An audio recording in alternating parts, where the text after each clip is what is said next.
Avant de commencer l'histoire, dites-nous d'où vous nous regardez en laissant un commentaire ci-dessous. Si cette vidéo vous plaît, n'oubliez pas de liker et de vous abonner. Passez une merveilleuse journée.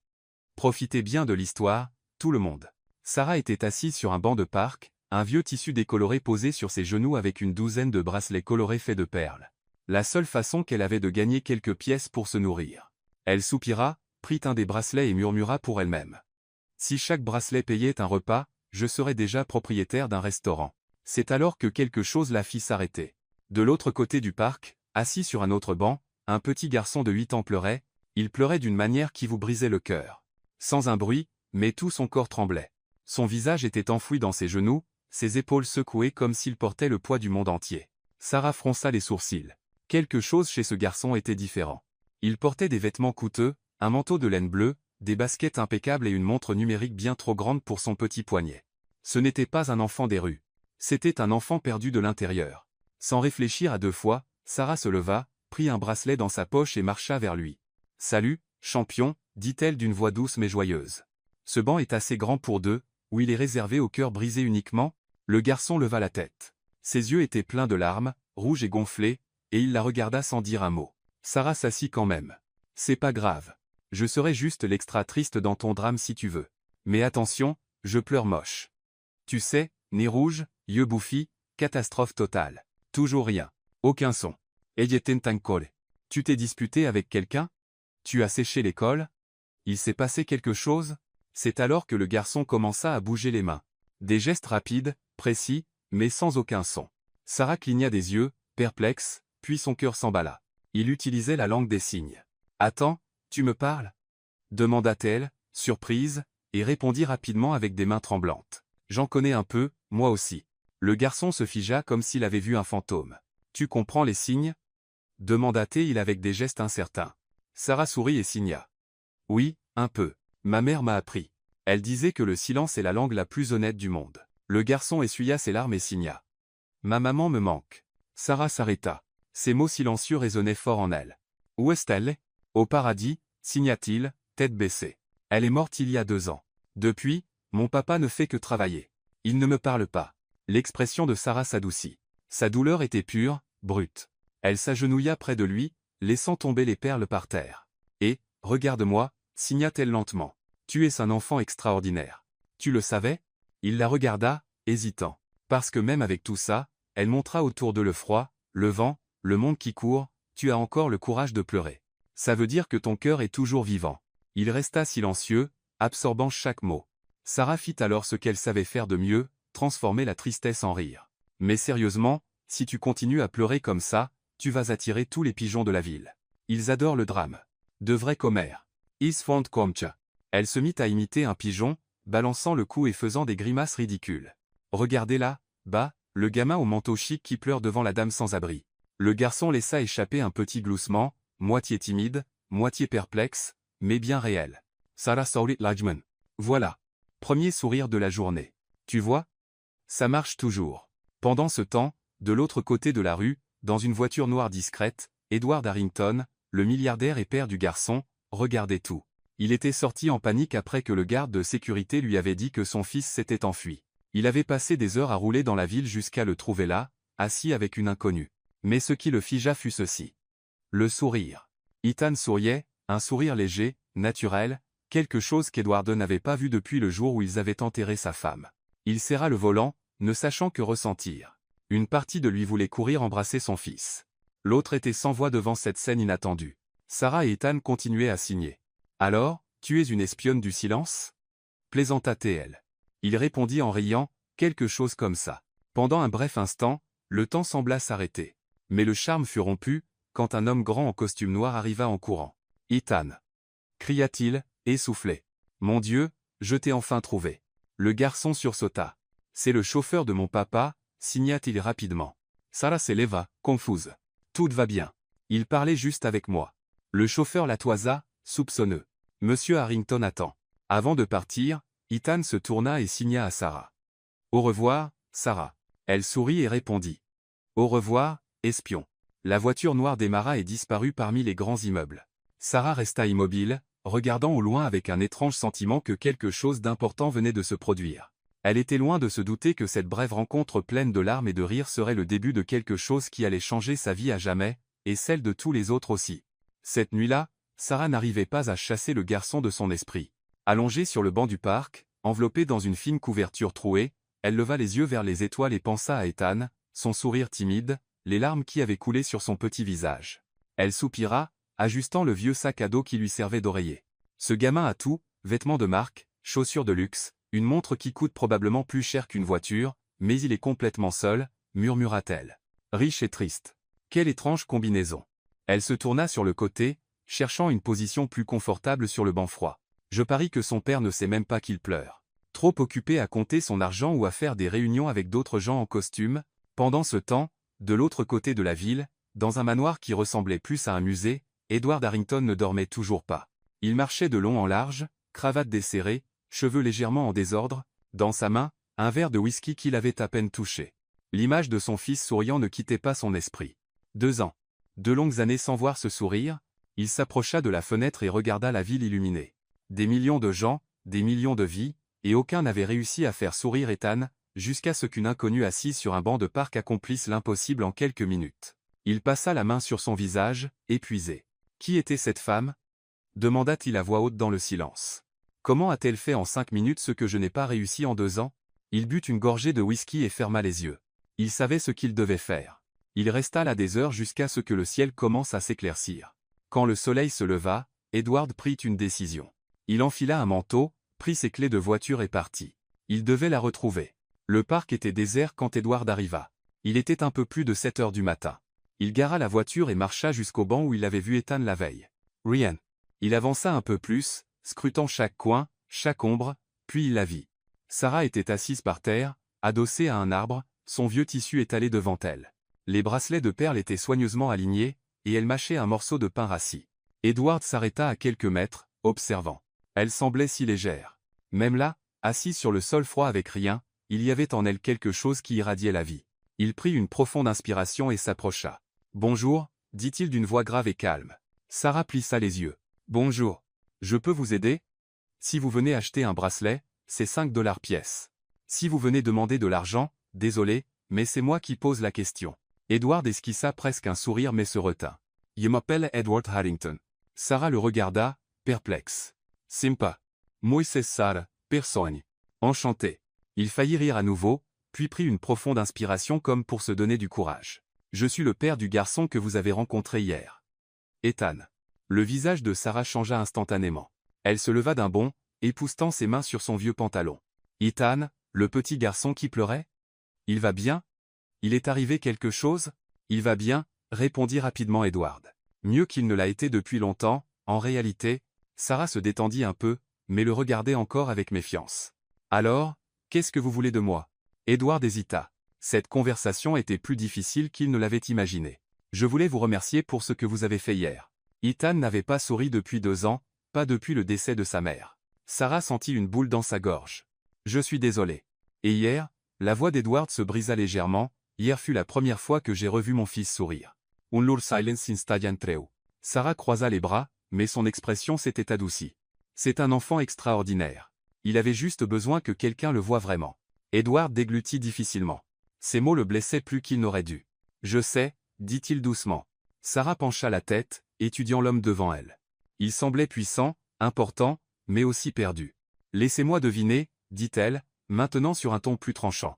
Vous êtes le genre de père qui travaille tellement qu'il oublie qu'il a un enfant à la maison, c'est ça? Edward la regarda, surpris par sa franchise. Oh, donc vous êtes le papa débordé qui préfère les tableurs aux câlins. Il ne savait que répondre. Personne ne lui avait jamais parlé ainsi.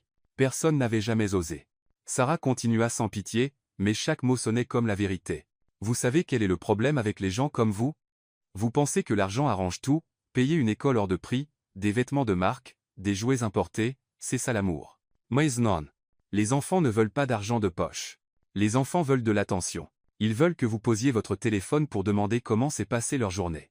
Ils veulent que vous vous asseyez par terre pour jouer, même si ça vous semble ridicule. Ils veulent que vous soyez là. Edward pinça les lèvres. Chaque mot frappait comme une lame tranchante. Ethan n'a pas besoin d'un père riche, conclut-elle, les yeux rivés aux siens. Il a besoin d'un père présent. Le silence qui suivit fut assourdissant. Edward prit une profonde inspiration, encaissant tout. Il aurait pu s'offusquer, partir, mais il ne le fit pas, parce qu'au fond il savait qu'elle avait raison. Vous avez raison, admit-il d'une voix basse. Je l'ai déçu. Sarah cligna des yeux, surprise. Elle ne s'attendait pas à ce qu'il soit d'accord. Mais je veux changer ça, continua Edward en la regardant droit dans les yeux. Et je pense que vous pouvez m'aider. Moi? Sarah faillit rire. Comment? Je veux que vous veniez travailler chez moi comme nounou. Ethan a besoin de quelqu'un comme vous. Sarah se figea une seconde. Elle crut avoir mal entendu. Pardon, quoi? Je suis sérieux. Elle éclata d'un rire franc et secoua la tête. Vous vous moquez de moi. Vous vous êtes cogné la tête en venant ici? Je ne plaisante pas. Regardez mon CV, mon vieux. Sarah ouvrit grand les bras, montrant les bracelets éparpillés par terre. Je vends des bracelets dans la rue. Je dors sous l'aube d'un magasin. Mon dernier emploi stable remonte à 3 ans, et je me suis fait virer pour m'être disputé avec le patron. Vous voulez vraiment que je m'occupe de votre enfant? Oui. La réponse fut rapide, ferme, sans hésitation. Mais je ne suis pas nounou. Je m'occupe à peine de moi-même. Edward fit un pas en avant. Vous avez fait sourire mon fils. En 5 minutes, vous avez fait ce que je n'ai pas réussi en 2 ans. Ça vaut plus que n'importe quel diplôme. Sarah déglutit difficilement. Une partie d'elle voulait le croire. Mais l'autre, celle qui avait été déçue tant de fois, lui disait de se méfier. Et qu'est-ce que j'y gagne, moi? Demanda-t-elle, provocante. Un salaire correct, un toit, les repas, et la chance de changer la vie d'un enfant. Sarah le regarda, cherchant le moindre signe de mensonge, de piège, mais elle ne vit que de l'honnêteté. Elle fit quelques pas, réfléchissant, se mordant la lèvre. C'est de la folie. Peut être, admit Edward. Mais parfois la folie est la seule chose sensée. Sarah s'arrêta et le regarda à nouveau. Vous pensez vraiment que je peux aider? J'en suis certain. Elle inspira profondément, regardant autour d'elle, le parc, les bracelets, la vie qu'elle connaissait. Ce n'était pas grand-chose, mais c'était la sienne. Et soudain, quelqu'un lui offrait quelque chose de différent, d'impossible.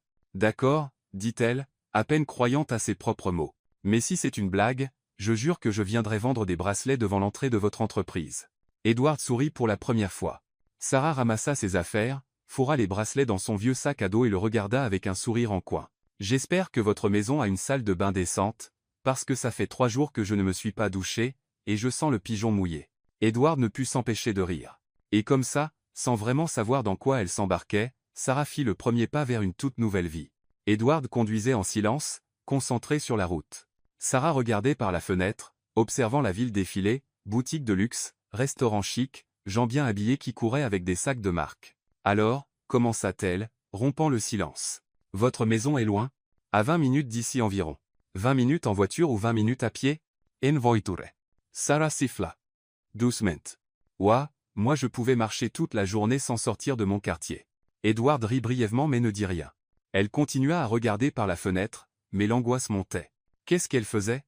Monter dans la voiture d'un inconnu? Aller dans une maison qu'elle ne connaissait pas pour s'occuper d'un enfant qu'elle venait à peine de rencontrer? Et, dit-elle en se tournant vers Edward. Juste pour que vous sachiez, si vous êtes un kidnappeur fou, je crie très fort, et je mords aussi. Edward manqua s'étouffer. Je ne suis pas un kidnappeur. C'est exactement ce qu'un kidnappeur dirait. Il secoua la tête, essayant de cacher un sourire. Quand ils arrivèrent enfin, Sarah resta bouche bée. Le manoir était immense. 3 étages, un jardin gigantesque, des portails automatiques, et une fontaine au milieu de l'allée. On se serait cru dans une série télé. Mon Dieu, murmura Sarah en sortant de la voiture et en regardant autour d'elle. C'est une maison ou un hôtel? C'est ma maison. Vous vivez tout seul dans tout ça? Non, j'y vis avec Ethan, et nous avons quelques employés. Sarah fit un tour complet, absorbant chaque détail. On pourrait facilement loger 50 personnes ici. Edward verrouilla la voiture et lui fit signe de le suivre. Venez, je vous montre l'intérieur. Dès que les grandes portes s'ouvrirent, Sarah eut l'impression d'entrer dans un autre monde. Le sol était en marbre poli, un immense lustre pendait du plafond, de larges escaliers semblaient sortir d'un château, et les tableaux au mur valaient probablement plus qu'elle ne gagnerait en 10 vies. Elle s'arrêta au milieu du hall d'entrée, tournant lentement sur elle-même. C'est réel? Les gens vivent vraiment ici ou ils viennent juste pour les grandes occasions? Avant qu'Edward ne puisse répondre, une femme d'âge mûr apparut d'un couloir. Elle portait un uniforme impeccable, les cheveux tirés en un chignon sévère, et une expression qui aurait pu geler l'eau. Monsieur Harrington, dit-elle formellement. Je n'étais pas informé que vous rameniez de la compagnie. Edward se tourna vers Sarah. Voici Margaret, la gouvernante. Sarah agita la main et sourit. Salut, Margaret. Enchantée. Moïse. Sarah. Margaret la détailla de haut en bas. Les vêtements usés, le vieux sac à dos, les baskets séculées. Son nez se plissa légèrement comme si elle avait senti une mauvaise odeur. Enchantée, répondit-elle sans la moindre chaleur. Sarah va travailler ici, expliqua Edward. Elle sera la nouvelle nounou d'Ethan. Un silence glacial suivit. Margaret cligna des yeux comme si elle n'était pas sûre d'avoir bien entendu. Nounou, répéta-t-elle, à peine capable de cacher son incrédulité. Exactement. Margaret ouvrit la bouche pour dire quelque chose mais se retint. À la place, elle força un sourire poli. Comprise. Je vais préparer une chambre pour elle. Merci, Margaret. La gouvernante s'éloigna, mais pas sans lancer un dernier regard acéré à Sarah. Je crois qu'elle ne m'aime pas beaucoup, dit Sarah dès que Margaret disparut dans le couloir. Ne faites pas attention. Margaret est dure avec les nouveaux. Dure ou simplement antipathique? Edward ne répondit pas. À cet instant, une porte s'ouvrit à l'étage et Ethan descendit les escaliers en courant. Quand il vit Sarah, son visage s'illumina. Il dévala les dernières marches et s'arrêta devant elle, signant rapidement et avec excitation. Sarah sourit et répondit en langue des signes, « Salut, champion. Tu m'as manqué ?» Ethan hocha vigoureusement la tête, puis la serra dans ses bras, un câlin franc, sincère, plein de soulagement. Sarah sentit ce poetry nécessaire. Ça faisait si longtemps que quelqu'un ne l'avait pas enlacée comme ça, comme si elle comptait. Doucement, doucement, dit-elle tendrement en caressant la tête du garçon. Je suis là maintenant. Edward observa la scène de loin, et pour la première fois depuis très longtemps, il sentit quelque chose de chaud dans sa poitrine, quelque chose qu'il ne savait plus nommer. Dans les jours qui suivirent, Sarah et Ethan prirent leurs habitudes. Tous les matins après le petit déjeuner, ils s'installaient dans le salon et inventaient des jeux simples faits uniquement de gestes et de rires. Tu vois ce vase-là? Bah, signa Sarah en montrant un vase en porcelaine hors de prix dans un coin de la pièce. Je parie qu'il coûte plus cher qu'une voiture. Ethan rit et signa. Bien plus. Alors faisons comme s'il était le roi de la pièce, et qu'il fallait s'incliner chaque fois qu'on passe devant. Elle se leva et fit une révérence exagérée devant le vase. Ethan éclata de rire. Ils passèrent toute la matinée à saluer les meubles comme des rois. L'après-midi, ils inventaient des spectacles de mime. Sarah faisait la statue vivante, et Ethan essayait de la faire rire. Il faisait des grimaces, dansait bizarrement, faisait semblant de trébucher, et chaque fois qu'elle riait, il fêtait ça comme une victoire. Edward regardait tout de loin, caché derrière la porte du bureau. Et pour la première fois depuis des années, il souriait, un vrai sourire, venu du fond du cœur. Mais tout n'était pas parfait. Un après-midi, alors que Sarah aidait Ethan avec un puzzle géant dans le salon, Margaret apparut. Elle portait un plateau avec du thé, mais le regard qu'elle posa sur Sarah n'avait rien d'amical. Du thé, mademoiselle, dit-elle en posant le plateau sur la table avec plus de force que nécessaire. Merci, Margaret. La gouvernante resta là à observer. Sarah essaya de l'ignorer, mais sa présence pesait, inconfortable. Puis-je vous poser une question? Dit Margaret après un long silence. Sarah leva les yeux. Binzoa. D'où venez-vous? De la place centrale. Et avant ça? Sarah fronça les sourcils. Avant ça, j'ai vécu dans plein d'endroits. Pourquoi cette question? Margaret esquissa un sourire froid. Je veux juste comprendre quel genre de personne M. Harrington a ramené dans cette maison. Le ton était clair, accusateur, soupçonneux.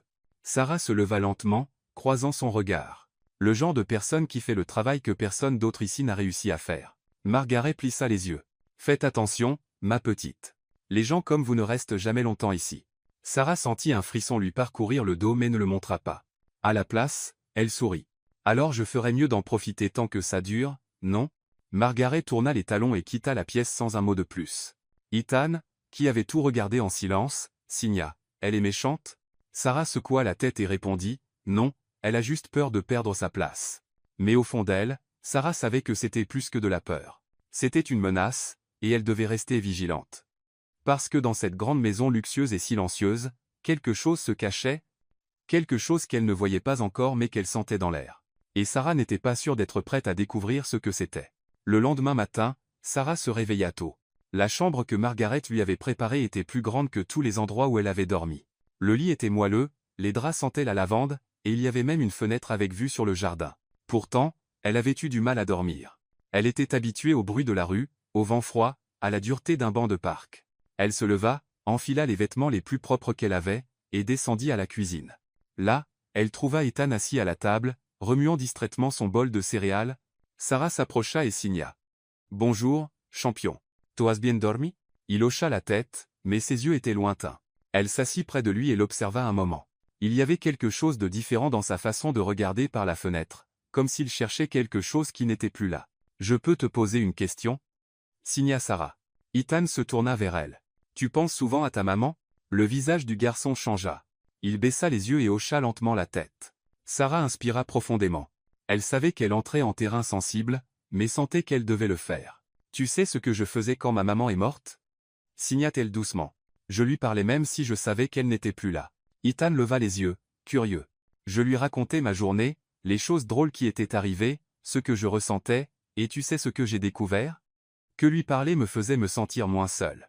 Ethan resta silencieux, réfléchissant à chaque mot. Sarah sourit et continua.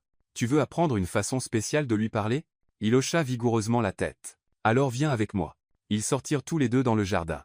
Le soleil du matin illuminait les fleurs, l'air était frais et pur. Sarah montra le ciel et commença à signer.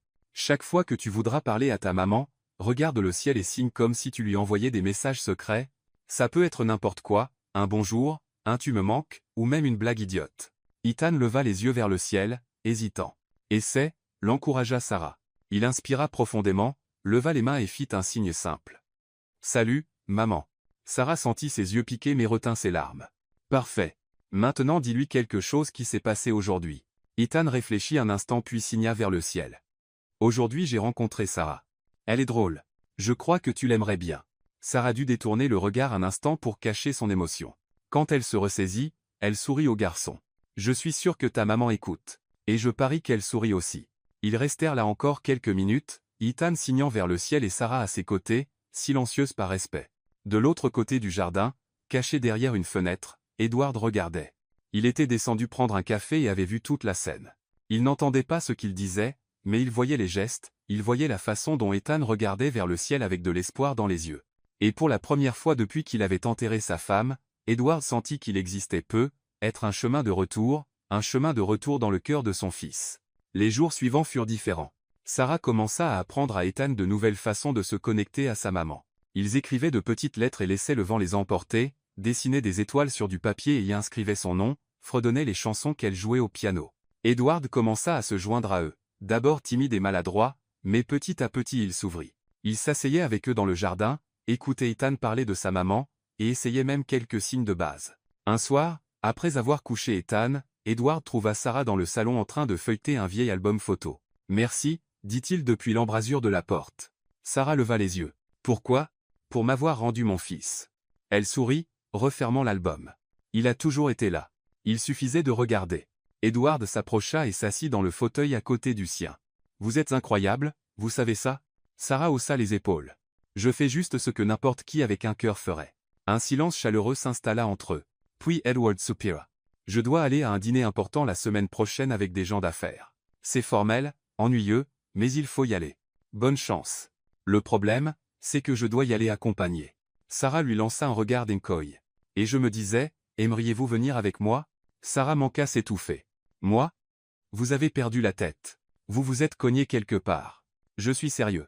Edward, je sais à peine utiliser une fourchette à dessert, et vous voulez m'emmener dîner avec des gens riches? Oui.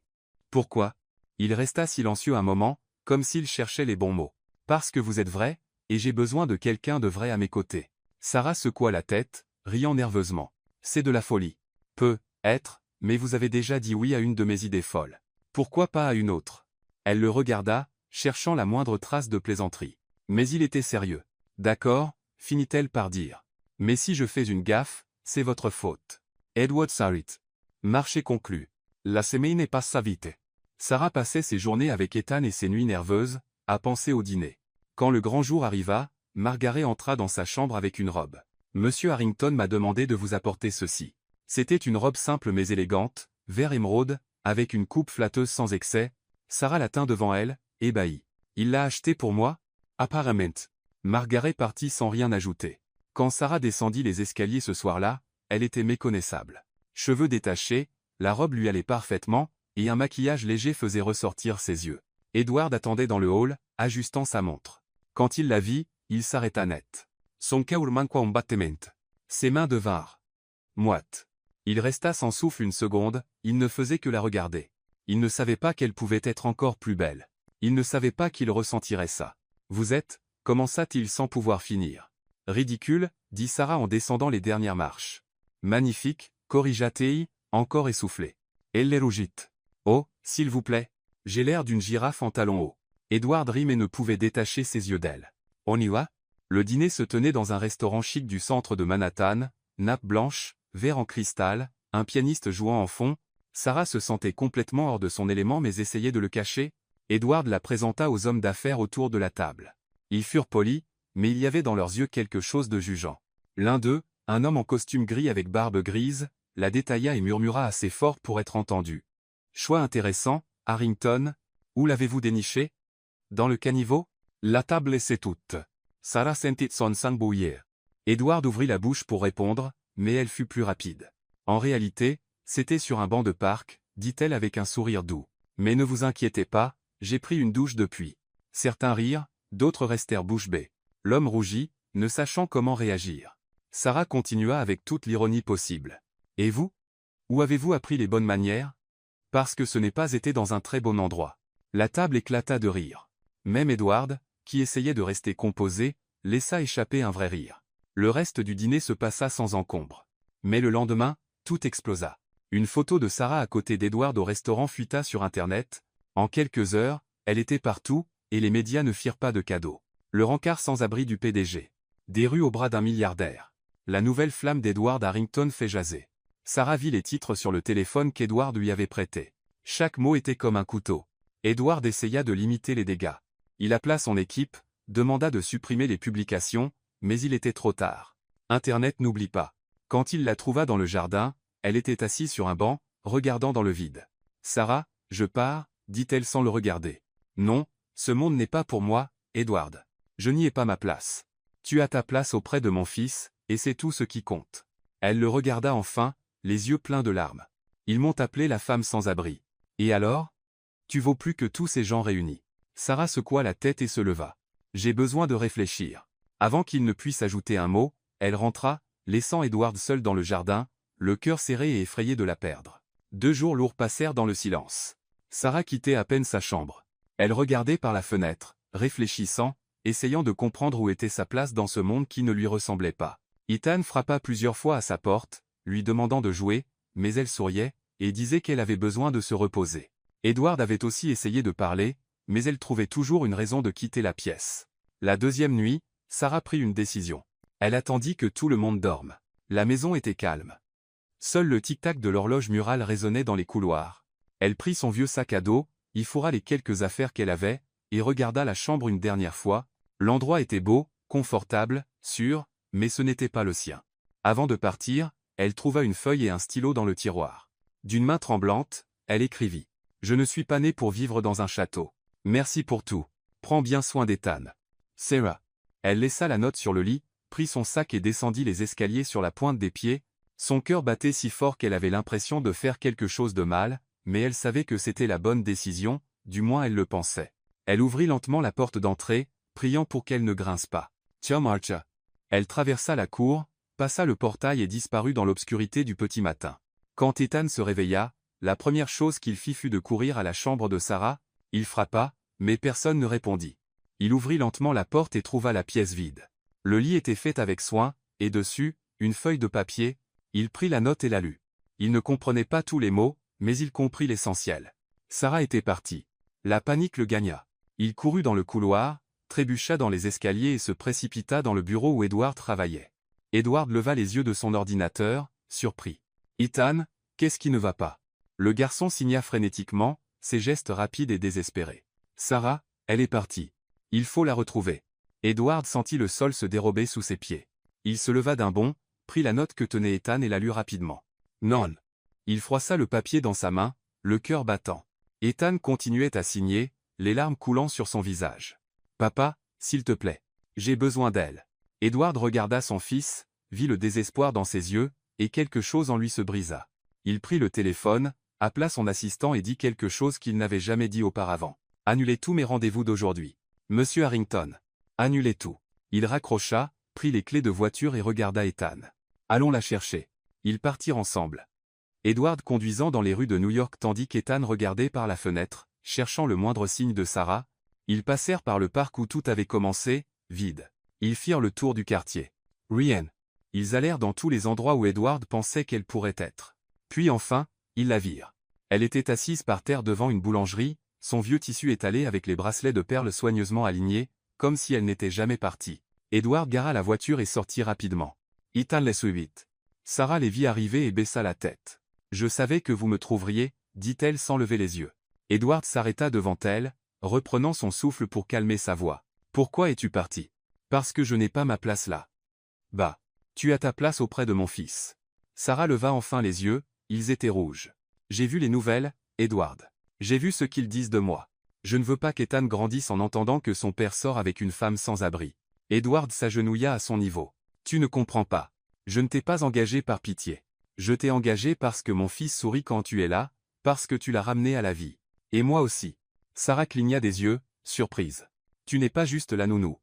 Sarah, tu fais partie de notre famille maintenant. » Elle allait répondre quand elle sentit quelqu'un la serrer dans ses bras. C'était Ethan, agenouillé près d'elle, les bras autour de son cou, pleurant. Sarah ferma les yeux et le serra en retour, le cœur serré. « D'accord, murmura-t-elle. « D'accord, champion. Yereviens. » Ethan recula, essuya ses larmes et signa. « Promis ?» Elle sourit et répondit, « Promis. » Edward lui tendit la main pour l'aider à se relever. « Mais j'ai une condition, » dit Sarah en tenant encore sa main. « Laquelle ? Je veux la liberté. Pas d'étiquette, pas de tapis rouge, pas de prétendre être quelqu'un que je ne suis pas. Si je reviens en étant moi. Edward Sorrit.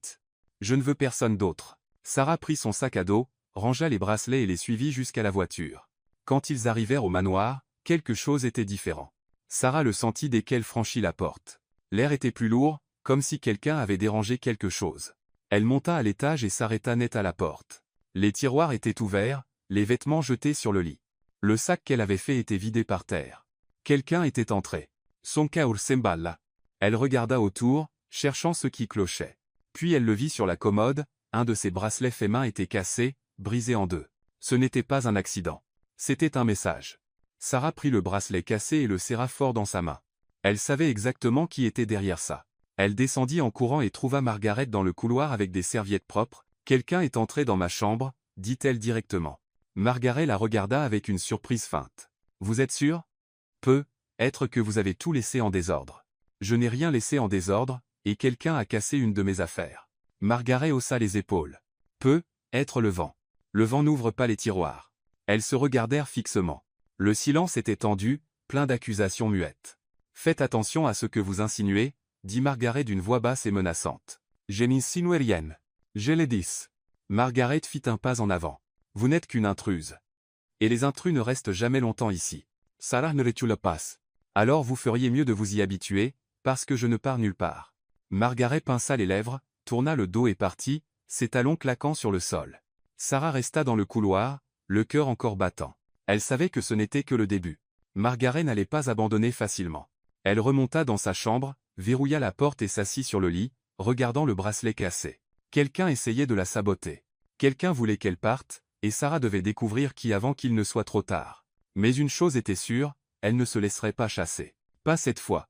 Parce que pour la première fois depuis longtemps, elle avait quelque chose qui valait la peine de se battre. Une famille, un but, et un endroit qui, même imparfait, commençait à ressembler à une maison, et personne ne lui enlèverait ça sans combat. Le lendemain matin, Edward dut partir tôt pour l'entreprise. Il y avait une réunion importante avec des investisseurs qui ne pouvaient être reportés. Avant de partir, il passa à la chambre de Sarah. « Je serai absent toute la journée, » dit-il depuis la porte. « Mais si quelque chose arrive, appelez-moi. » Sarah était assise sur le lit, encore perdue dans ses pensées. « D'accord. » Edward hésita comme s'il voulait dire plus, mais hocha simplement la tête et partit. Dès que sa voiture disparut derrière le portail, Sarah sentit un frisson. Quelque chose dans l'air était différent. « Mauvaise. » Elle descendit à la cuisine où Ethan l'attendait déjà avec un sourire. Ils prirent le petit déjeuner ensemble, plaisantant en langue des signes sur quel céréale était le meilleur. Sarah fit semblant que les céréales au chocolat étaient une armée envahissant le territoire des céréales au miel, et Ethan rit si fort qu'il manqua s'étouffer. Mais la paix ne dura pas. Margaret entra dans la cuisine d'un pas décidé, et le visage sévère. « Sarah, j'ai besoin de vous parler tout de suite. » Sarah échangea un regard avec Ethan, et se leva. « Qu'y a-t-il ? Suivez-moi. » Elles allèrent dans le grand salon où le reste du personnel était déjà réuni, le chauffeur, la cuisinière, la femme de ménage, tous regardant Sarah avec des expressions perplexes. « Que se passe-t-il » demanda Sarah, le cœur battant plus vite. Margaret croisa les bras et montra la table basse. « Quelqu'un a volé de l'argent dans le coffre-fort de Monsieur Harrington. Sarah cligna des yeux, perdue. Et quel rapport avec moi? J'ai trouvé l'argent dans votre sac. Le silence envahit la pièce. Sarah sentit le sol trembler sous ses pieds. Quoi? Ce n'est pas vrai. Margaret ouvrit le sac de Sarah, posé sur le canapé, et en sortit une liasse de billets entourée d'un élastique. Pas vrai? Alors expliquez ça. Sarah resta sans voix. Elle regarda l'argent, puis Margaret, puis les autres. Tout la regardait avec suspicion. Je n'ai rien pris. Quelqu'un l'a mis dans mon sac. Bien sûr, dit Margaret avec sarcasme. La bonne vieille excuse. Je dis la vérité. Margaret prit le téléphone. J'appelle la police. Non, Agnes. Mais Margaret composait déjà le numéro. Sarah sentit la panique monter. Ça ne pouvait pas arriver. Pas encore. Pas alors qu'elle avait enfin trouvé une place. 15 minutes plus tard, 2 policiers étaient dans le salon. L'un d'eux, un homme grand en uniforme bleu, prit l'argent et l'examina. Cet argent a été trouvé dans son sac? Demanda-t-il en montrant Sarah. Oui, répondit fermement Margaret. Et vous êtes la propriétaire de la maison? Non, je suis la gouvernante, mais le propriétaire est absent pour le moment. L'officier se tourna vers Sarah. Quelle est votre version des faits?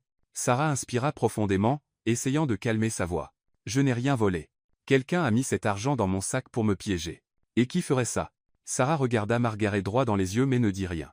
Elle savait que personne ne la croirait. L'autre officier prit le sac et commença à fouiller. Nous allons devoir vous emmener au poste pour une déposition. Non, s'il vous plaît, je n'ai rien fait. C'est alors qu'Ethan entra en courant dans la pièce. Il vit les policiers, vit Sarah encerclée, et la panique le gagna. Il se mit à signer frénétiquement, essayant d'expliquer que Sarah était innocente, qu'elle ne ferait jamais ça, que Margaret mentait. Mais personne ne comprenait. Les policiers regardèrent le garçon, perplexes face au geste. Margaret fit semblant de ne pas remarquer. Qu'est-ce qu'il fait? Demanda un des officiers. Il est sourd, expliqua Sarah, la voix tremblante. Il essaie de dire que je suis innocente. Vous comprenez la langue des signes? Oui. Et il dit la vérité. Je n'ai rien volé. L'officier soupira. Écoutez, mademoiselle, nous devons quand même vous emmener. Les larmes piquèrent les yeux de Sarah. Tout s'effondrait encore. C'est alors que la porte d'entrée s'ouvrit violemment. Edward entra comme une tempête, costume froissé, visage rouge de colère. Qu'est-ce qui se passe ici? Tout le monde se tourna vers lui. Ethan courut se jeter dans ses bras, signant désespérément. Monsieur Harrington, commença Margaret d'une voix calme. Je suis désolé de vous dire ça, mais nous avons trouvé l'argent volé dans le coffre dans le sac de Sarah. Edward regarda Sarah, puis les policiers, puis Margaret. Arrêtez ça tout de suite. Mais monsieur, j'ai dit arrêtez. Il s'approcha des officiers. Il n'y aura pas de déposition. Il n'y a pas eu de vol. Mais l'argent. J'ai donné à Sarah la permission d'utiliser mon argent quand elle en a besoin. Aucun crime n'a été commis. Margaret blêmit. Mais monsieur. Edward la coupa d'un regard glacial. Attendez ici. Il quitta la pièce et alla directement au bureau. 2 minutes plus tard, il revint avec une tablette. Je veux que tout le monde voie ça. Il ouvrit l'application des caméras de surveillance et lança la vidéo. L'enregistrement montrait clairement Margaret entrant dans la chambre de Sarah, ouvrant son sac et y glissant l'argent. Le silence qui suivit fut assourdissant. Margaret essaya de parler, mais aucun mot ne sortit. Pouvez-vous expliquer ça? Demanda Edward d'une voix dangereusement basse. C'était un malentendu. Un malentendu? Vous l'avez piégé. Vous avez essayé de détruire la vie d'une personne innocente. Margaret recula. S'il vous plaît, monsieur Harrington. Vous êtes licencié. Je veux que vous quittiez ma maison dans l'heure. Non, s'il vous plaît. J'ai travaillé ici 10 ans. Et vous avez tout gâché par jalousie. Edward se tourna vers les policiers. Je suis désolé pour le dérangement. Comme vous le voyez, il n'y a pas eu de vol. C'était un coup monté. Les officiers échangèrent un regard et rangèrent leurs carnets. Nous comprenons. Désolé pour le dérangement.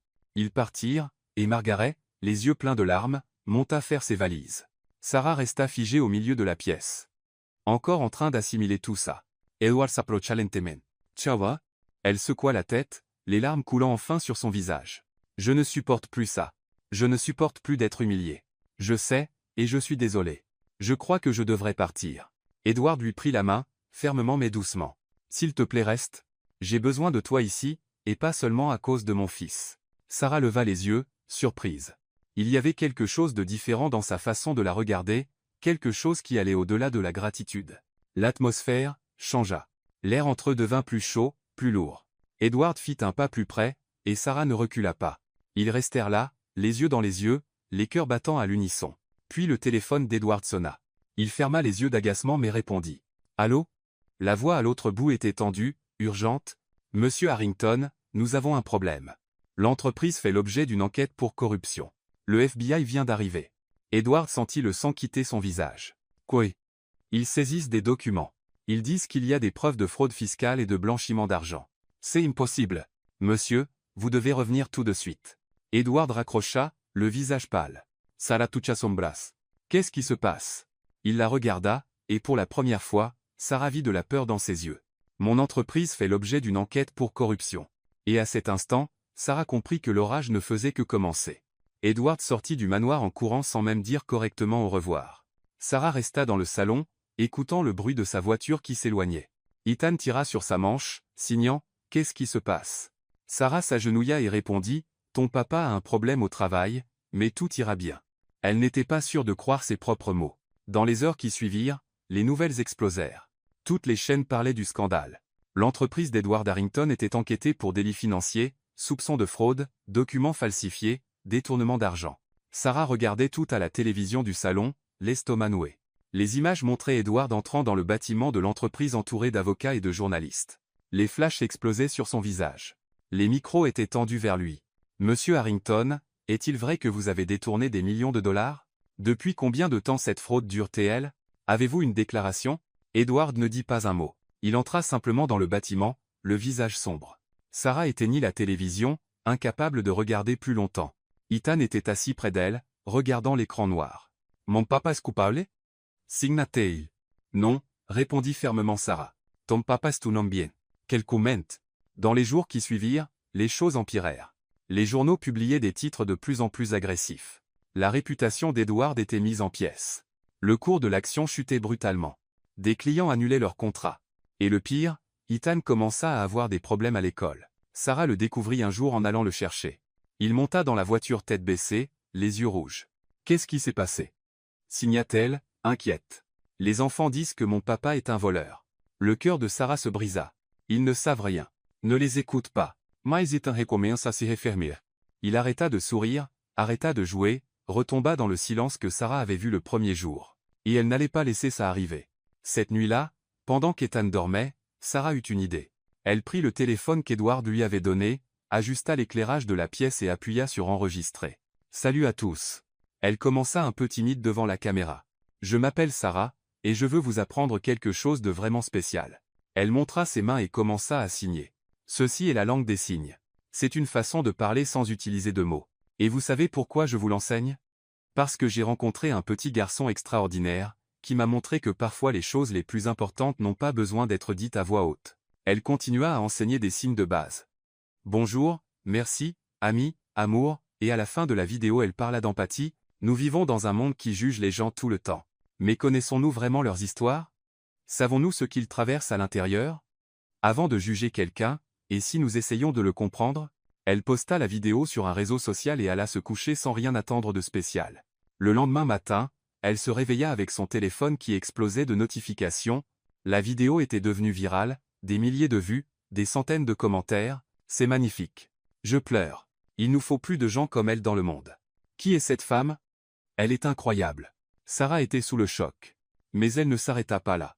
Elle fit d'autres vidéos, enseigna d'autres signes, partagea des histoires sur Ethan sans révéler son nom. Elle parla de résilience, d'amour, de recommencer. Et petit à petit, les choses commencèrent à changer.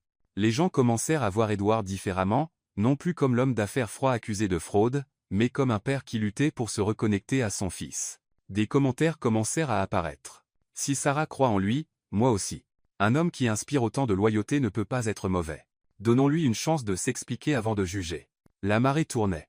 Pendant ce temps, Edward travaillait jour et nuit avec ses avocats, examinant des documents, cherchant des preuves, essayant de découvrir qui l'avait piégé, et enfin, après des jours épuisants, il découvrit la vérité. 2 cadres de l'entreprise, poussés par la cupidité, avaient volé de l'argent et falsifié des documents au nom d'Edward. Ils pensaient qu'ils ne le découvriraient jamais, mais ils avaient sous-estimé un homme qui se battait pour son honneur. Les preuves furent remises au FBI. Les coupables furent arrêtés, et l'enquête contre Edward fut classée. Quand il rentra ce soir-là, il semblait avoir vieilli de 10 ans, yeux cernés, visage pâle, épaules voûtées. Sarah l'attendait dans le salon. « C'est fini » demanda-t-elle doucement. « C'est fini » répondit-il en s'effondrant sur le canapé.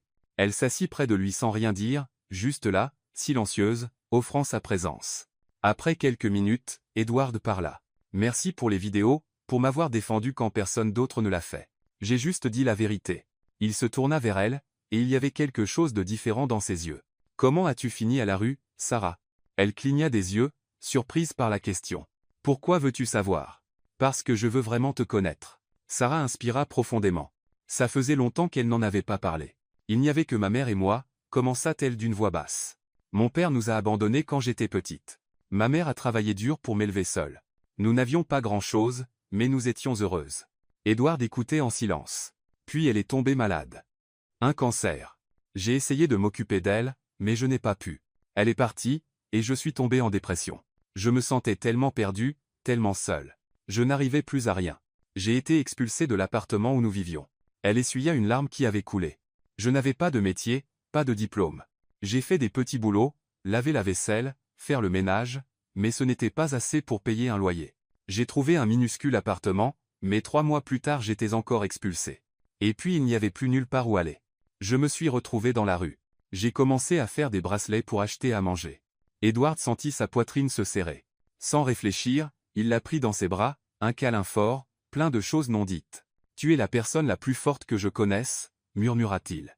Sarah enfouit son visage dans son épaule et laissa couler les larmes. Quand ils se séparèrent, leurs visages étaient très proches. Très proches. Edward regarda ses yeux, puis ses lèvres, et avant de réfléchir à 2 fois, il l'embrassa. Sarah lui rendit son baiser. Le baiser fut doux, tendre, plein de sentiments. Quand ils se séparèrent, elle était essoufflée. « Je ressens quelque chose pour toi, » avoua-t-elle, la voix tremblante. « Moi aussi, » dit Edward en tenant son visage dans ses mains. « Ça fait un moment. » Sarah sourit, mais se rappela soudain quelque chose d'important. « Il faut y aller doucement. Je ne veux pas faire de mal à Ethan. Il a déjà tant souffert. Je ne veux pas qu'il pense que j'essaie de remplacer sa mère. » Tu as raison. Ils restèrent assis côte à côte, se tenant la main dans un silence calme et confortable. Les jours suivants furent plus légers. Edward retournait au travail mais passait maintenant plus de temps à la maison. Ethan souriait à nouveau. La vie semblait enfin se mettre en place. Jusqu'à un après-midi où, en rangeant la chambre, Sarah trouva une vieille boîte sous le lit. Elle était poussiéreuse et oubliée. Curieuse, elle l'ouvrit. À l'intérieur se trouvaient de vieux documents de l'entreprise d'Edward, contrats, reçus, fiches de paie. Sarah allait la refermer quand un nom attira son regard. Un nom qu'elle connaissait très bien. Rebecca Thompson. Sa mère. Son cœur. Manco un battement. Elle prit le document et le lut. C'était une lettre de licenciement datée, d'il y a 10 ans.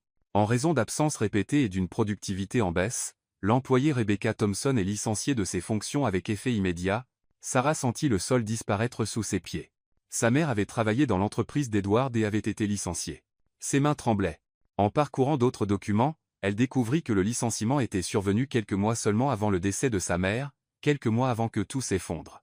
Et la raison pour laquelle sa mère était malade, absente pour des traitements. Et au lieu de recevoir du soutien, elle avait été mise à la porte. Sarah sentit la colère monter, brûlante de l'intérieur. Tout prenait sens maintenant, la pauvreté, le désespoir, la mort de sa mère. Et Edward était au centre de tout ça. Elle serra les documents très fort, les larmes coulant sur son visage. Comment pouvait-elle aimer quelqu'un dont l'entreprise avait détruit la vie de sa mère, et la sienne? Sarah descendit avec les documents serrés dans la main. Son cœur battait si fort qu'elle avait l'impression qu'il allait exploser. Elle trouva Edward dans son bureau, concentré sur des papiers étalés sur le bureau. Elle frappa fort à la porte. Edward leva les yeux, surprise. « Sarah, qu'est-ce qui se passe ?» Elle jeta les documents sur le bureau. Les pages volèrent partout. « Tu peux m'expliquer ça ?» Edward prit une des feuilles et commença à lire. Son expression passa lentement de la confusion au choc. « Où as-tu trouvé ça ?»« Dans une vieille boîte sous le lit. » Il continua à lire, le visage de plus en plus pâle. « Rebecca Thompson, murmura-t-il. Ce nom, c'est ma mère. » Sarah cria, déjà en larmes. « Ma mère travaillait dans ton entreprise, et vous l'avez licenciée parce qu'elle était malade. » Edward se leva d'un bond. « Sarah, je ne savais pas. »« Tu ne savais pas ? Comment aurais-tu pu ne pas savoir ? C'est ton entreprise. Ça remonte à 10 ans. À l'époque je travaillais à peine là. » Bah. Sarah secoua la tête, incrédule. « Il y a toujours une excuse, hein ? Toujours quelqu'un d'autre à blâmer. Attends, laisse-moi t'expliquer. » Il n'y a rien à expliquer. Ma mère a été licenciée alors qu'elle se battait contre un cancer. Elle a perdu son travail, perdu son assurance maladie, et peu de temps après elle est morte. Sa voix se brisa sur le dernier mot. Edward passa la main sur son visage, désespéré. Mon Dieu! Sarah! Je te jure que je ne savais pas. À l'époque, c'était mon père qui dirigeait tout. Je n'ai repris qu'après son départ à la retraite. Sarah se figea, essayant d'assimiler ce qu'il venait de dire. Ton père? Il était strict, froid. Il prenait des décisions sans penser aux gens. J'ai passé des années à essayer de réparer les dégâts qu'il avait causés. Elle le regarda dans les yeux, cherchant le mensonge, mais elle ne vit que sincérité et douleur. Même si c'était ton père, c'est toujours ton entreprise. C'est toujours ton nom. Je sais. Un silence lourd tomba entre eux. Sarah essuya ses larmes et fit un pas en arrière. Je pensais que cet endroit était différent. Je pensais que j'avais enfin trouvé un endroit où j'avais ma place. Mais tout ça, ce n'était qu'une illusion. Ce n'était pas une illusion. Ce que nous avons construit ici est réel. Comment ça peut être réel quand c'est bâti sur des mensonges? Edward essaya de s'approcher, mais elle leva la main pour qu'il reste à distance. J'ai besoin de partir. Sarah, s'il te plaît. Non, c'est fini. Elle se tourna et monta en courant dans sa chambre. Edward resta dans le bureau, sentant le monde s'écrouler autour de lui. Une demi-heure plus tard, Sarah descendit avec son sac à dos sur l'épaule. Elle passa devant le salon sans regarder en arrière. C'est alors qu'elle vit Ethan debout près de la porte, tenant une feuille de papier. Son cœur se brisa. Les yeux du garçon étaient rouges, ses mains tremblaient. Il lui tendit la feuille. Sarah la prit et lut les mots écrits d'une écriture enfantine. La famille ne s'enfuit pas. Elle ferma les yeux, serrant la feuille contre sa poitrine. Elle voulait rester. Elle voulait serrer ce garçon dans ses bras et lui dire que tout irait bien, mais elle ne pouvait pas. « Je suis désolée, champion », murmura-t-elle en s'agenouillant pour le prendre dans ses bras. « Il faut que je parte. » Ethan la serra un retour, pleurant en silence. Quand Sarah se détacha et franchit la porte, elle eut l'impression d'arracher son propre cœur. Les jours qui suivirent furent vides. Sarah retourna au parc, sur le même vieux banc, à la même routine de vente de bracelets, mais plus rien n'était pareil. Tout semblait terne, sans vie. Pendant ce temps, au manoir, Ethan se referma complètement.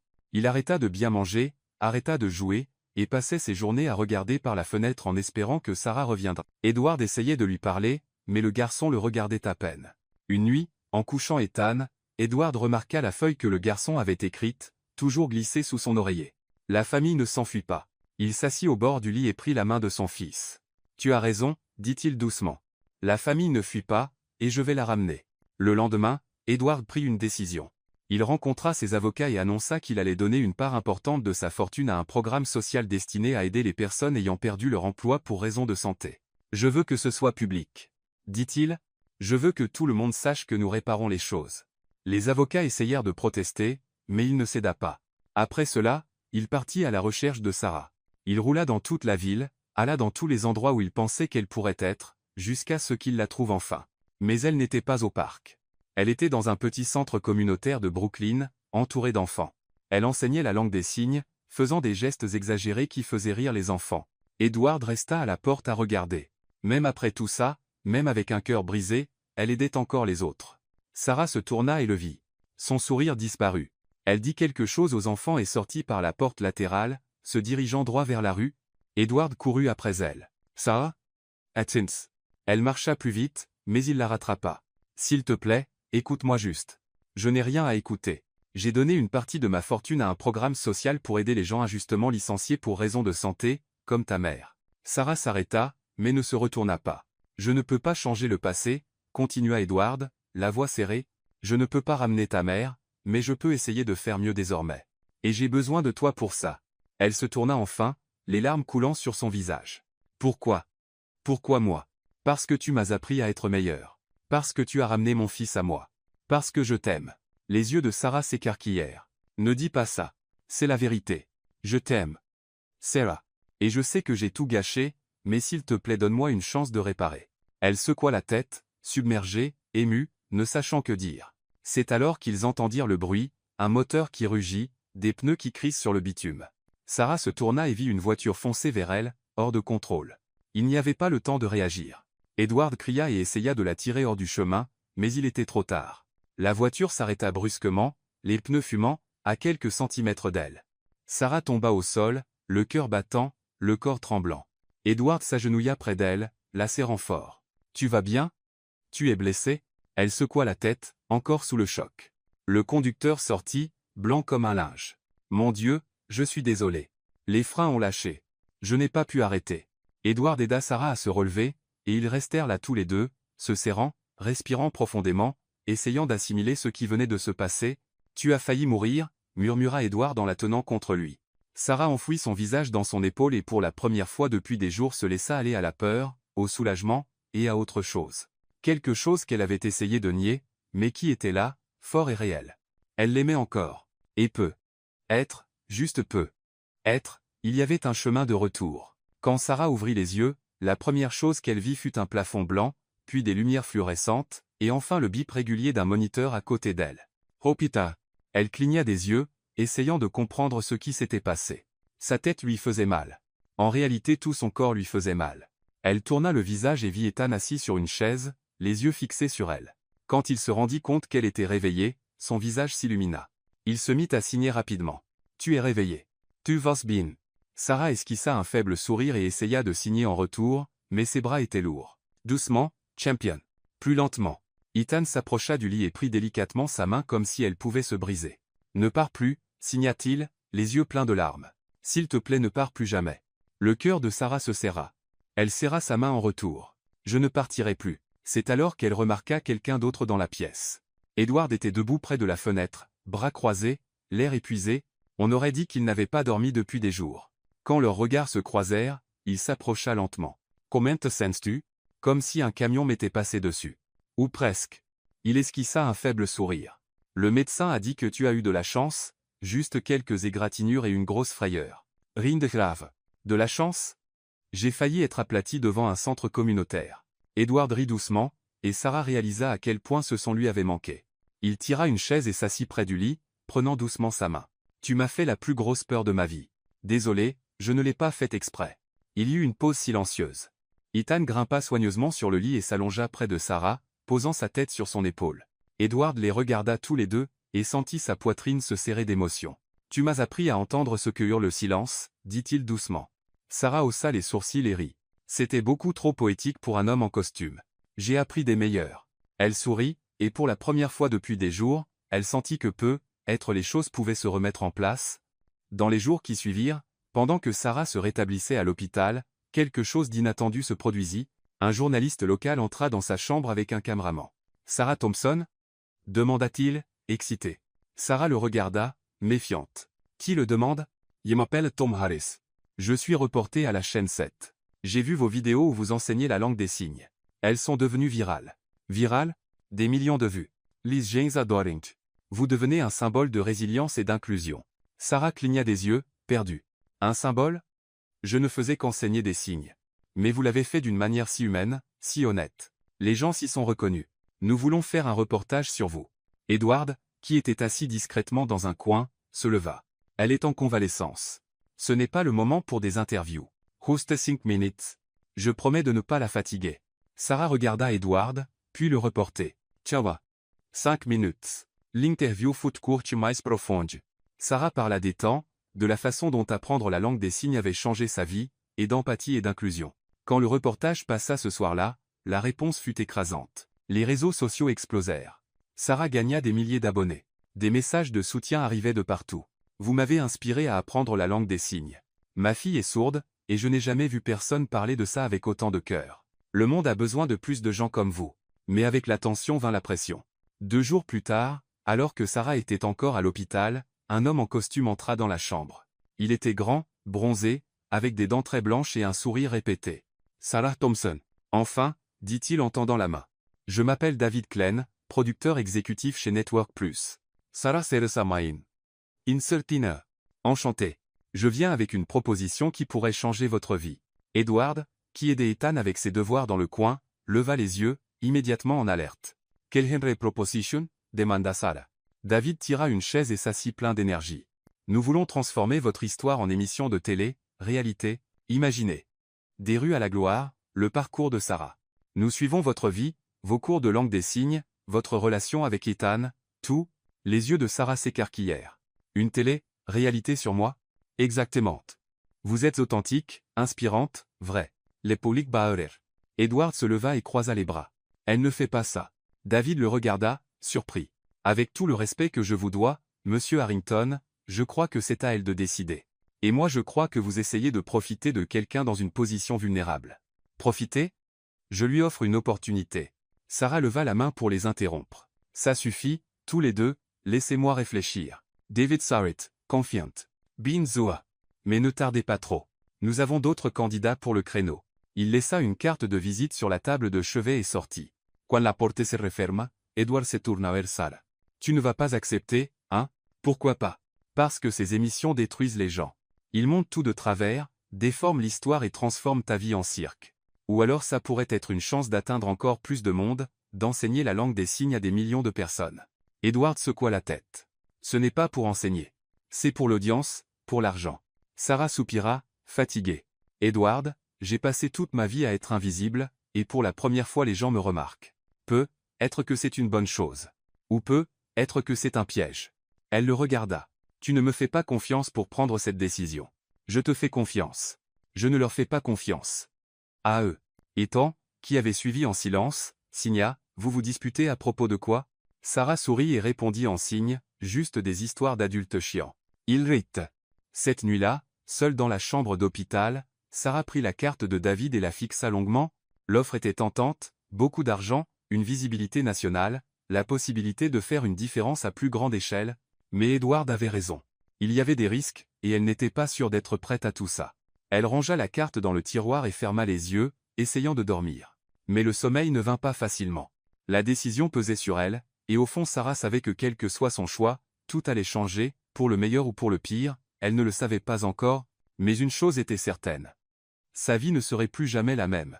3 jours plus tard, Sarah sortit de l'hôpital. Elle revint au manoir, mais l'atmosphère avait changé, tendue. Edward lui parlait à peine, et chaque fois que le sujet de l'émission revenait, il changeait de conversation. Un matin au petit déjeuner, David Klein appela. Sarah, come va la convalescenze? Ça va mieux. Super, parce que j'ai une excellente nouvelle. J'ai fait valider un contrat d'1 million de dollars, 1 million pour une saison complète de l'émission. Sarah manqua laisser tomber son verre de jus. 1 million? Exactement. Tu le mérites, ma belle. Ton histoire va inspirer tout le pays. Edward, qui lisait le journal en face, leva immédiatement les yeux. Il faut que je réfléchisse, dit nerveusement Sarah. Bien sûr, mais ne traîne pas. L'offre expire dans 48 heures. Elle raccrocha et croisa le regard d'Edward. 1 million? Demanda-t-il d'un ton qu'elle n'arrivait pas à déchiffrer. C'est ce qu'il a dit. Edward plia le journal et le posa brutalement sur la table. Et tu penses accepter? Peut être. C'est de la folie. La folie, c'est de refuser 1 million de dollars. Il se leva, passant la main dans ses cheveux. Tu ne comprends pas. Ces émissions vont te déchirer. Elles prendront ton histoire et en feront un divertissement bon marché. Ou alors elles me donneront une vraie tribune pour changer les choses. Changer les choses? Elles veulent juste de l'audience. Elles vont tout monter et te faire passer pour ridicule. Sarah se leva aussi, énervée. Tu penses que je suis ridicule? Non, mais elles le feront croire. Peut être que tu as simplement peur que je n'ai plus besoin de toi une fois que j'aurai mon propre argent. Les mots sortirent plus durs qu'elle ne l'aurait voulu. Edward se figea comme si elle l'avait giflé. C'est vraiment ce que tu penses de moi? Sarah détourna le regard, pleine de regrets. Je ne sais plus quoi penser.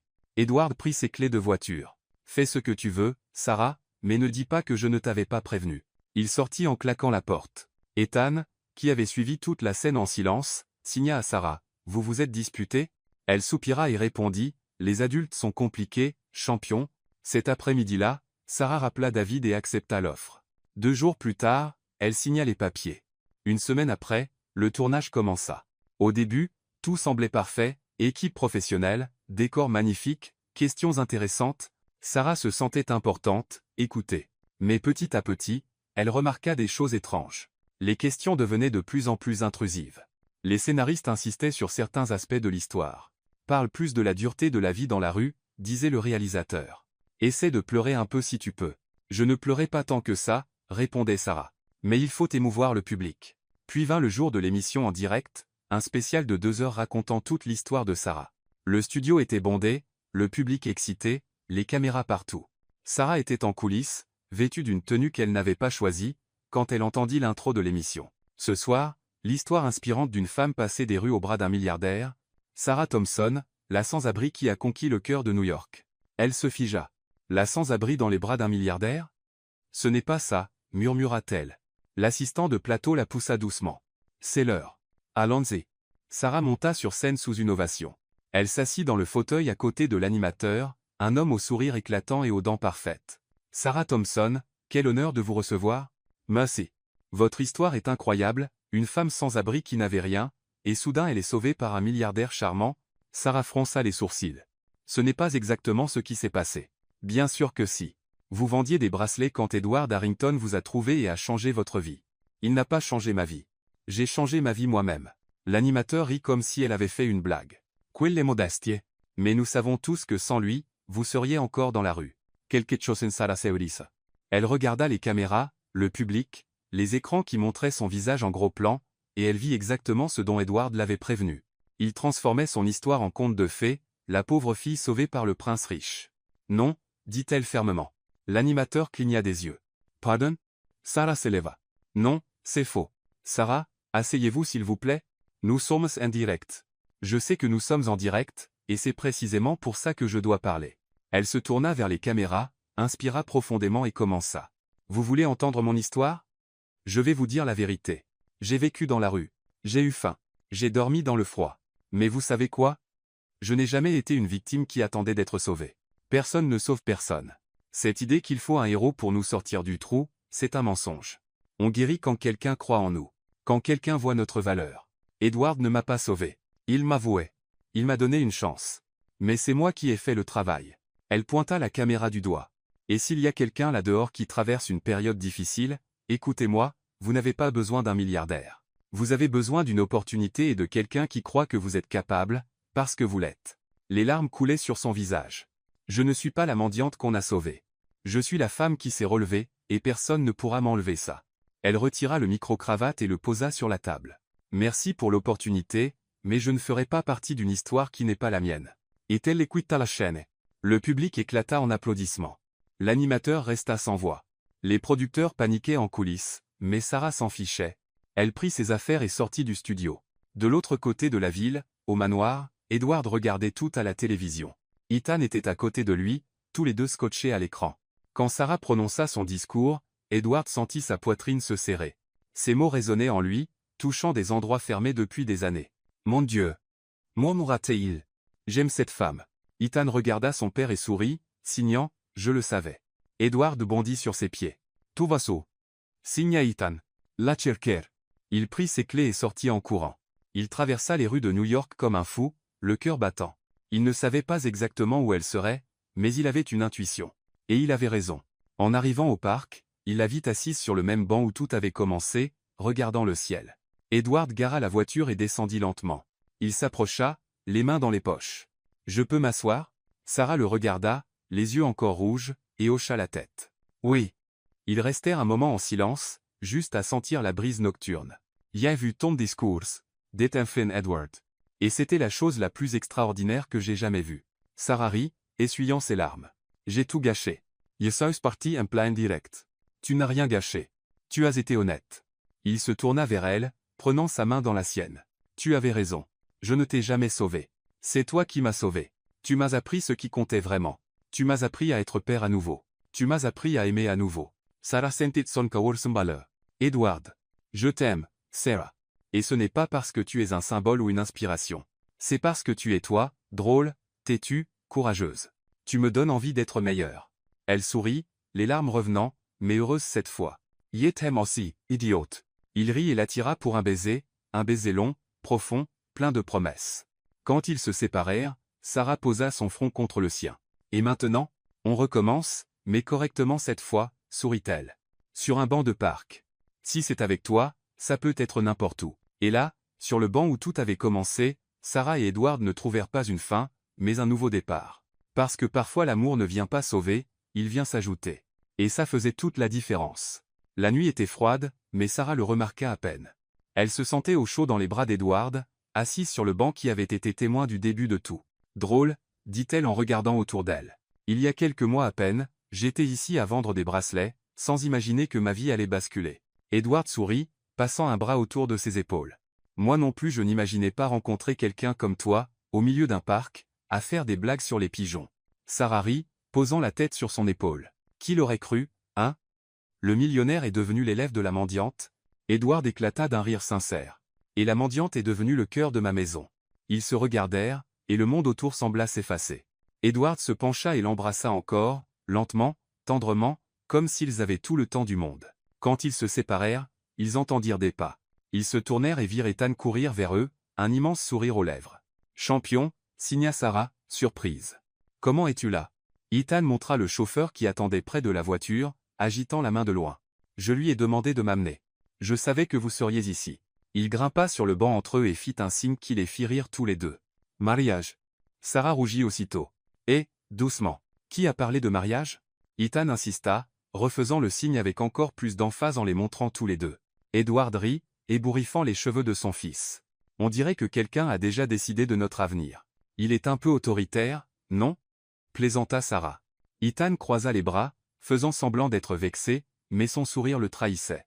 Tous les trois restèrent encore un moment, à discuter en signe, à rire, à savourer la simplicité de l'instant. Pas de caméra, pas de projecteur, juste eux. 2 semaines plus tard, Sarah aidait Ethan avec ses devoirs quand le courrier arriva. Parmi les factures et les publicités, il y avait une enveloppe officielle. Son nom était écrit à la main, d'une écriture ancienne et soignée. « Qu'est-ce que c'est » murmura-t-elle en l'ouvrant. À l'intérieur, une lettre du cabinet d'avocats Miller et Associés. « Chère Sarah Thompson, nous vous informons que vous avez été identifiée comme unique héritière du bien situé au 428 Maple Street, Brooklyn, NY. Cette maison appartenait à votre défunte mère, Rebecca Thompson, et vous revient désormais de plein droit. Pour plus d'informations, veuillez nous contacter. » Sarah lut la lettre 3 fois, incapable d'y croire. « Une maison » souffla-t-elle. Maman avait une maison. Ethan remarqua son expression et signa. « Qu'est-ce qui se passe ?»« Je crois que j'ai hérité d'une maison. » Elle montra la lettre à Edward, qui venait de rentrer du travail. « C'est vrai ?» demanda-t-il en lisant rapidement. « On dirait. Mais je ne comprends pas. Maman n'a jamais possédé de maison. On a toujours loué. » Edward prit son téléphone. « J'appelle le cabinet et je prends rendez-vous. Il faut qu'on aille voir nous-mêmes. » Le lendemain, tous les trois allèrent à l'adresse. C'était un vieux quartier de Brooklyn avec de petites maisons et des arbres le long des trottoirs. Quand la voiture s'arrêta devant le 428, Sarah sentit son cœur s'emballer. La maison était simple, 2 étages, peinture écaillée, jardin envahi par les herbes, mais quelque chose lui semblait familier, comme si ça touchait une partie profonde de sa mémoire. « Je connais cet endroit » murmura-t-elle. « J'y suis déjà venue. » L'avocat les attendait à la porte, un dossier à la main. « Mademoiselle Thompson, James Miller. »« Enchanté. Cette maison, elle appartenait vraiment à ma mère ?»« Oui. Achetée en 1995, entièrement payée en 2003. Elle ne l'a jamais vendue, mais elle n'y est jamais revenue non plus. » Sarah regarda la maison, essayant de rassembler les pièces. Pourquoi elle ne m'en a jamais parlé? James héchita. « Eh bien, d'après les documents que nous avons retrouvés, votre mère a quitté cette maison brutalement en 2005. Il y a des rapports de police concernant des violences domestiques. » Les jambes de Sarah flageolèrent. « Des violences? » Oui. Votre père, Daniel Thompson, a été arrêté plusieurs fois pour coups et blessures. Votre mère a fui avec vous, vous aviez 5 ans, et n'est jamais revenue. Elle a probablement gardé la propriété en réserve mais n'y est jamais retournée par peur d'être retrouvée. Sarah mit la main sur sa bouche, les larmes coulant. « Yana savait se passe. Je ne me souviens presque de rien de cette époque. » Edward lui serra fort la main. « Ta mère t'a protégé. Elle a fait ce qu'il fallait. » James lui tendit les clés. « La maison est à vous maintenant. Vous en faites ce que vous voulez. » Sarah prit les clés, le métal froid et lourd dans sa paume. Ils entrèrent tous ensemble. L'intérieur était poussiéreux, les meubles recouverts de draps, une odeur de renfermé. Pourtant, des souvenirs étaient cachés dans chaque coin. Sarah s'arrêta dans le salon et ferma les yeux.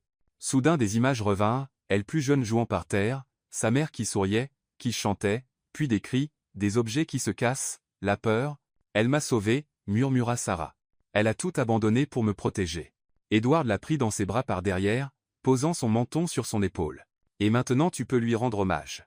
Transformer cet endroit en quelque chose de nouveau. » Sarah regarda autour d'elle, l'esprit déjà en marche. « Je sais ce que je veux faire, » dit-elle en se tournant vers lui. « Je veux transformer cette maison en école, une école de langue des signes, gratuite pour les enfants dans le besoin, pour les familles qui n'ont pas les moyens, un endroit où tout le monde est entendu, même dans le silence. » Edward Sarrit. Fille. C'est parfait. Ethan, qui explorait les pièces, revint en courant et signa « Je peux aider ?» Sarah s'agenouilla et répondit « Bien sûr. Tu seras le professeur assistant. » Il sauta de joie, et tous les trois se serrèrent dans les bras au milieu d'une maison autrefois pleine de douleur, désormais sur le point d'être remplie d'espoir. Dans les semaines qui suivirent, les travaux commencèrent. Edward engagea une équipe de construction. Sarah choisit les couleurs, dessina les pièces, pensa chaque détail. Ils peignirent les murs en jaune doux, installèrent de grandes fenêtres pour laisser entrer la lumière, construisirent une salle de classe spacieuse avec tableaux, matériel pédagogique, et même une petite scène pour les spectacles. Sarah travaillait jour et nuit, mettant tout son amour dans chaque mur réparé, chaque recoin. Et pendant que la maison renaissait, Sarah se reconstruisait elle aussi, plus seulement en survie, mais en pleine floraison. Un après-midi, alors qu'ils accrochaient des posters de l'alphabet des signes sur les murs, Edward s'arrêta et la regarda. « Tu es heureuse ?» Sarah sourit, essuyant la sueur de son front. « Plus que je ne l'ai jamais cru possible. » Il s'approcha et prit doucement son visage entre ses mains. « Alors réponds-moi une chose. Quoi? Veux-tu passer le reste de ta vie avec moi ?» Les yeux de Sarah s'écarquillèrent. « Tu me demandes en mariage au milieu des travaux? Techniquement, Ethan l'a déjà fait. Je ne fais que rendre ça officiel. » Elle rit, les larmes montant encore. « Tu n'as même pas de bague. » Jeicha. Il sortit de sa poche un des bracelets que Sarah avait fabriqué des mois plus tôt, celui qu'il avait gardé depuis le tout premier jour. Ce n'est pas un diamant, mais ça veut bien plus dire. Sarah regarda le bracelet, regarda l'homme devant elle, et sentit son cœur déborder. « Oui, » dit-elle en souriant 1000 fois. « Oui. » Et là, dans une maison autrefois pleine de peur mais qui devenait un symbole de nouveau départ, Sarah et Edward se firent une promesse de plus, qu'ensemble ils pouvaient transformer n'importe quelle ruine en foyer. 6 mois plus tard, la maison était méconnaissable. Ce qui avait été un lieu marqué par la douleur brillait maintenant d'une vie nouvelle. Les murs jaunes reflétaient le soleil. Les grandes fenêtres laissaient entrer l'air frais, et un jardin coloré décorait l'avant. À l'entrée, une pancarte en bois peint à la main annonçait « École Espoir des Cygnes, tout le monde est le bienvenu ici ». C'était le jour de l'inauguration. Des dizaines de personnes étaient rassemblées dans le jardin. Des enfants couraient sur la pelouse. Les parents discutaient avec enthousiasme. Et la presse locale était là pour couvrir l'événement. Sarah se tenait au milieu de la foule dans une simple robe couleur pêche, les cheveux lâchés au vent. Elle souriait tellement que ses joues lui faisaient déjà mal. Edward s'approcha par derrière et l'enlaça. Un peu nerveuse? Et si personne ne voulait apprendre? Il montra les dizaines de personnes autour d'eux. Je crois que cette peur est déjà passée. Sarah rit et se tourna vers lui. Merci, de croire en moi, de rendre ça possible. Je n'ai donné que l'argent. Toi, tu lui as donné un cœur. Ethan arriva en courant, tenant la main d'une petite fille de son âge. Elle utilisait aussi la langue des signes, et tous les deux discutaient joyeusement avec les mains. Papa, Sarah. Voici Julia. Elle est sourde comme moi. Sarah s'accroupit et salua la fillette en signe. Bonjour Julia. Bienvenue. La petite sourit timidement et répondit, merci. Je n'ai jamais eu de prof qui parlait ma langue. Le cœur de Sarah gonfla. Tcha. Tcha voilà tout. L'inauguration fut un succès. Sarah donna le premier cours, montrant des signes de base à un groupe mixte d'enfants et d'adultes. À la fin, tout le monde applaudit, et elle sut sans aucun doute qu'elle était exactement là où elle devait être. Quand la nuit tomba et que les invités furent partis, Sarah, Edward et Ethan restèrent dans le jardin, assis sur des chaises en plastique. Fatigué, demanda Edward, épuisé mais heureux. Ethan était allongé sur l'herbe, regardant les étoiles. Soudain il se redressa et signa quelque chose. « Papa, tu vas quand lui demander en mariage pour de vrai ?» Edward manqua s'étouffer avec son eau. « Quoi? Tu lui as donné un bracelet ?»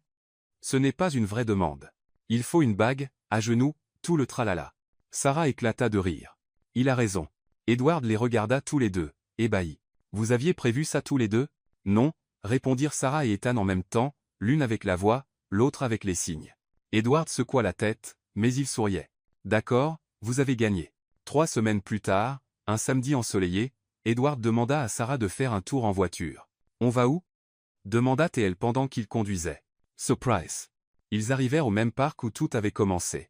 Sarah regardait autour, perplexe. Pourquoi ici? Tu vas voir. Il la guida jusqu'au banc, et c'est là qu'elle remarqua, des ballons attachés aux arbres, des pétales de fleurs éparpillés par terre, et Ethan au milieu tenant une pancarte. Sarah lut la pancarte et éclata de rire. Elle a dit oui une fois. On réessaie avec des témoins. Vous êtes ridicules tous les deux, cria Sarah en riant si fort qu'elle arrivait à peine à respirer. Edward s'agenouilla devant le banc et sortit une petite boîte de sa poche. Sarah Thompson, tu es la femme la plus extraordinaire, drôle, têtue et courageuse que j'ai jamais rencontrée. Tu as changé ma vie, celle de mon fils, et celle de dizaines d'autres personnes. Tu m'as appris à écouter, à ressentir, à aimer vraiment. Veux-tu m'épouser, pour de vrai cette fois? Sarah essuya ses larmes. Encore hilare. Avec une bague et tout? Avec une bague et tout. Elle tendit la main, tremblante. Oui, bien sûr. Oui. Edward glissa la bague à son doigt. Elle était simple, délicate, parfaite. Ils s'embrassèrent pendant qu'Ethan applaudissait et sautait de joie. 2 mois plus tard, le grand jour arriva. Le mariage aurait lieu dans le jardin de l'école, l'endroit qui représentait tout ce qu'ils avaient construit ensemble. La décoration était simple mais magnifique. Guirlandes lumineuses dans les arbres, fleurs sauvages dans des vases, chaises blanches alignées, un petit autel en bois drapé de tissu léger. Sarah était dans une salle de l'école, ajustant sa robe. Elle était blanche, légère, avec de la dentelle délicate sur les épaules. Rien de clinquant, mais parfait pour elle. On frappa à la porte. Entres. Ethan entra, vêtu d'un petit costume qui le faisait ressembler à un adulte miniature. Il s'arrêta et la regarda de haut en bas, les yeux écarquillés. « Tu es magnifique, signa-t-il. »« Merci, champion. Toi aussi tu es très beau. » Il rit, puis fit un autre signe. « Prête à devenir ma maman ?» Sarah sentit ses yeux piquer. Elle s'agenouilla devant lui et prit ses petites mains. « Je me sens déjà ta maman depuis longtemps. » Ethan la serra fort, et ils restèrent comme ça un moment, en silence, médisant tout. La cérémonie commença au son d'une guitare douce. Les invités étaient assis, souriant. Sarah remonta l'allée improvisée, sans voile, sans grande entrée, juste elle-même. Quand elle arriva à l'hôtel et vit Edward qui l'attendait, son cœur s'emballa. Il était superbe dans son costume bleu clair, les yeux brillants d'émotion. L'officiant commença la cérémonie, mais avant les mots officiels, Ethan s'avança et monta à l'autel. Il signa pour le public, et quelqu'un traduisit à voix haute. L'amour parle toutes les langues. Il n'a pas besoin de son pour être entendu. Il n'a pas besoin de mots pour être compris. Mon papa et Sarah me l'ont appris. Et aujourd'hui, je suis la personne la plus heureuse du monde parce qu'ils deviennent une vraie famille. Le public fut touché. Certains pleuraient ouvertement. Sarah regarda Edward et signa juste pour lui. Maintenant tu sais écouter avec le cœur. Il sourit, les yeux pleins de larmes, et lui renvoya lentement, soigneusement le même signe. L'officiant continua, et quand vint le moment des vœux, Sarah parla la première. Edward, j'ai passé tellement de temps à penser que j'avais besoin d'être sauvée, mais tu m'as montré que j'ai toujours été forte. Tu ne m'as pas sauvée. Tu m'as vu, et ça a tout changé. Je te promets de t'aimer, de te soutenir, et de te rappeler chaque jour que tu es bien plus que tu ne le crois. Edward essuya une larme et commença. Sarah, tu es entrée dans ma vie comme une tempête. Tu as tout bouleversé, et Dieu merci. Tu m'as sorti de ma zone de confort, tu m'as fait rire à nouveau, tu m'as appris à être un vrai père. Je te promets de toujours t'écouter, avec mes oreilles, mes yeux, et surtout avec mon cœur. Ethan apporta les alliances sur un petit coussin, rayonnant de fierté. Ils échangèrent les bagues, et quand l'officiant dit « Vous pouvez embrasser la mariée », le public éclata en applaudissements. La fête fut simple, musique live, repas fait maison, rire sincère. Pas de luxe, mais tellement d'amour. Sarah et Edward dansèrent leur première danse au milieu du jardin sous les lumières qui se balançaient doucement dans la brise. « Heureuse » demanda-t-il en la faisant tourner lentement. Plus que je ne l'ai jamais cru possible. Ethan rejoignit la danse, et bientôt d'autres suivirent. Les enfants couraient entre les tables. Les adultes discutaient avec animation. Tout était parfait. Plus tard, quand la nuit avança et que les invités commencèrent à partir, Sarah et Edward s'assirent sur un banc du jardin, regardant les étoiles. « On l'a fait » dit-elle en posant la tête sur son épaule. « On l'a fait. Des rues à la propriété d'une école, de la solitude au mariage. Qui l'aurait cru ?» Edward embrassa. Sans front. Moi je l'ai toujours su que tu étais spécial. Menteur. Tu me prenais pour une folle. Il rit. Être un peu, mais c'était exactement le genre de folie dont j'avais besoin. Ils restèrent là en silence, main dans la main, regardant les lumières du jardin s'éteindre une à une, et Sarah comprit quelque chose, elle ne cherchait plus un endroit à appeler maison. Parce que la maison n'était pas un lieu. C'étaient des personnes. Edward, qui la voyait vraiment. Ethan, qui l'aimait sans condition. Et cette école née de la douleur, désormais en pleine floraison d'espoir. Un amour né du silence. Une fin en éternité.